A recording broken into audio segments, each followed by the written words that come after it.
Olá, pessoal. Hoje vamos falar aqui a respeito do contentamento. Esse é o nosso tema hoje. Eu quero compartilhar um pouco com você, no meio dessas lutas que estamos vivendo no mundo, como Igreja do Senhor, mas também o mundo em geral está enfrentando isso. Estamos vendo a ambição dominando e escravizando muita gente, e nesses dias nós precisamos responder de forma muito clara. Como vencer essa ambição? Como vencer a ambição? Uma das respostas é exatamente o contentamento cristão. O contentamento cristão, ele nos ensina que devemos ser satisfeitos em Cristo. E como é isso objetivamente?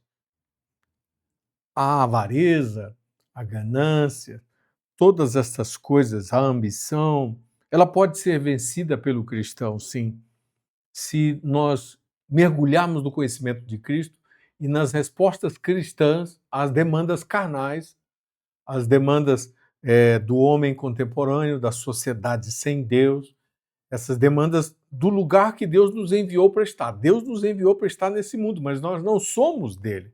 E então, como não somos dele, nós somos convidados a responder de uma outra maneira.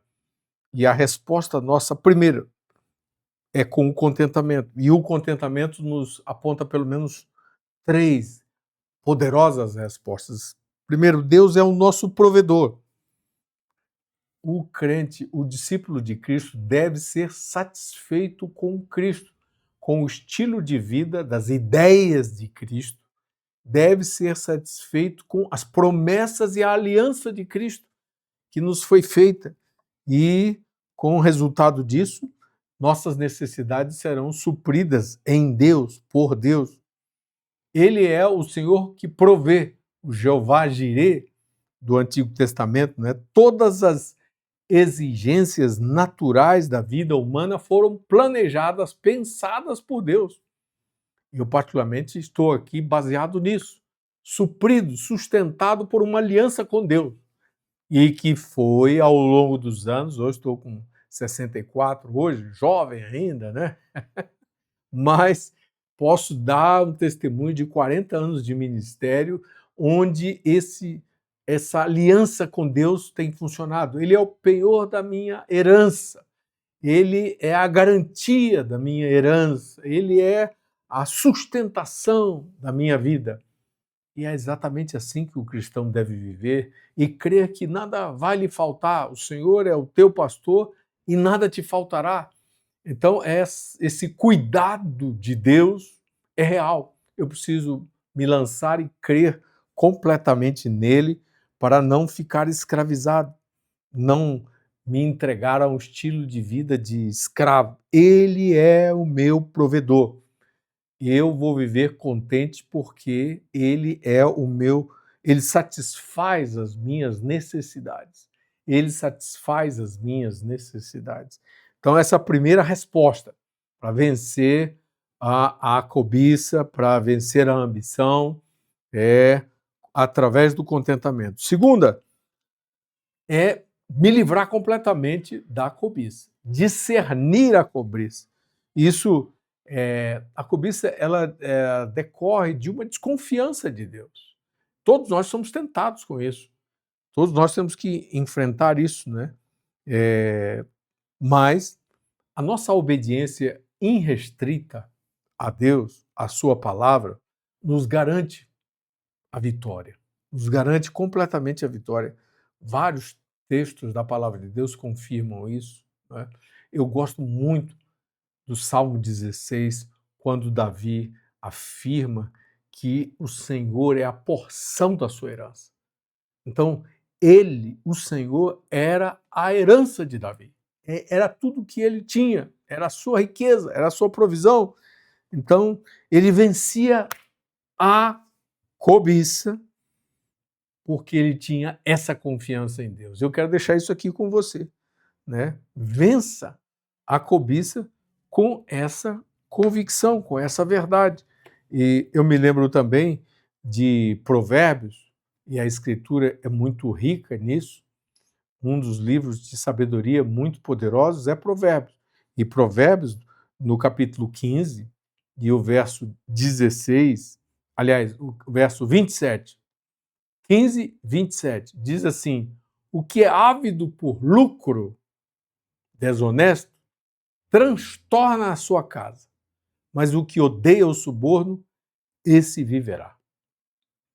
O que é ávido por lucro desonesto transtorna a sua casa, mas o que odeia o suborno, esse viverá.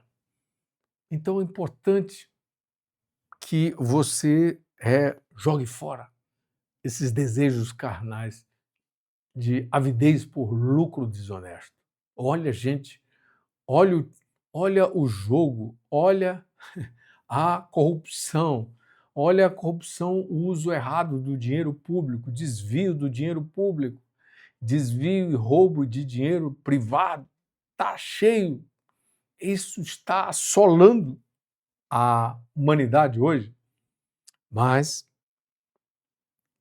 tenha a confiança de que Deus é o seu provedor. Segundo, a ausência, lute para viver completamente sem a cobiça, vencendo a cobiça com confiança e obediência. Terceiro, enfrente, se necessário, privações. Suporte, vença privações. Sim, a pessoa mais fiel passa por dias maus, dias difíceis, né? Não somos imunes a provações. Ao contrário, né? Nós precisamos passar por elas para sermos amadurecidos, aperfeiçoados. A Escritura fala isso em vários momentos, Tiago no capítulo 1, Paulo em 2 Timóteo 3, Paulo escrevendo aos Romanos, capítulo 8, ele fala sobre esse lugar de ser aperfeiçoado. Provações, privações, suportar com fé inabalável, firmeza na fé. Nós devemos estar dispostos a passar por isso, mas realizarmos os propósitos de Deus. Se houver alguma privação, traga o assunto diante de Deus e ore por aquilo em fé, em confiança. O problema dos seus sofrimentos é de Deus. Ele é responsável por você. Acredite, Deus é responsável por você. Confia no Senhor e faça o bem. Né? Essa é a resposta que você deve cultivar. Paulo, escrevendo aos Filipenses, no capítulo 4, ele disse algo bem interessante. Capítulo 4 e o verso 11. Ele diz: digo isso não por causa da pobreza, porque aprendi a viver contente em toda e qualquer situação. Tanto sei estar humilhado, ele ficou preso algumas vezes, sem as condições honradas, como também sei ser honrado. De tudo e em todas as circunstâncias já tenho experiência, tanto de fartura quanto de fome, assim de abundância como de escassez. E aí o verso 13 é a chave, todo mundo conhece o verso 13, mas pouca gente lê o 12 e o 11. E olha o que diz o 13: tudo posso naquele que me fortalece. Então, o apóstolo Paulo estava instruído sobre todo tipo de situação. E o lugar de maturidade é esse, é estar instruído para suportar a privação. Não significa privação, não significa miséria, pobreza, penúria, mas significa estar satisfeito, não é, com as provisões divinas.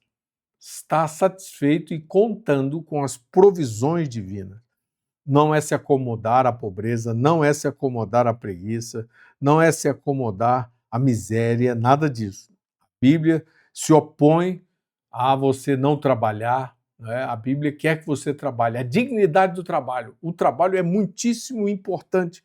A vida cotidiana envolve trabalho. Todos nós devemos trabalhar, produzir riqueza, mas ele condena aqueles que enriquecem ilicitamente, esquecendo-se do reino de Deus, esquecendo-se da economia do reino, esquecendo-se de lançar sementes como Deus manda fazer, ofertas com propósitos, dizimando, todas estas coisas que devem ser realizadas diante de Deus, o órfão, a viúva, o necessitado, a misericórdia, a compaixão, ajudar o pobre, todas estas coisas fazem parte da economia de Deus.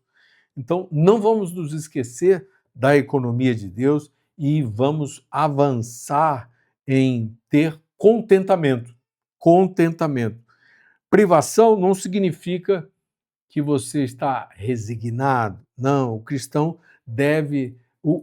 não deve se portar com indiferença, não deve se portar com inércia, não deve se portar com acomodação diante das adversidades da vida, mas com disposição, com humildade diante de Deus, clamando: qual é a próxima etapa, Senhor? O que eu tenho que fazer?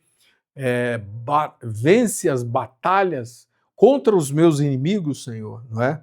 Enfrentar as adversidades, trabalhar honestamente, sabendo que não ambiciona coisas grandes. Meu coração não ambiciona coisas grandes. Eu quero os recursos do meu propósito. Aprenda a buscar os recursos do seu propósito. Aprenda a lidar diante de Deus com a economia do reino, no sentido dos recursos do seu propósito. E isso vai trazer bênçãos abundantes, provisão abundante diante de Deus. É isso que ele deseja que façamos, não que fiquemos aí escravos de qualquer situação que venha com a privação ou mesmo com as guerras, com as batalhas, com as dificuldades que podem vir, mas cultivar o contentamento.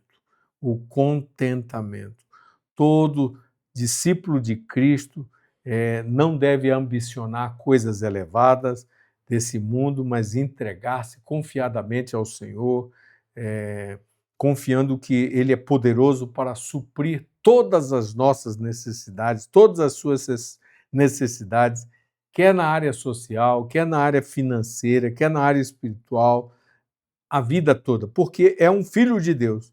E o filho de Deus deve aspirar à plenitude do propósito de Deus sobre sua vida. E a plenitude será sempre suprido, provisionado, assistido. E isso é o contentamento. E todos nós devemos buscar isso.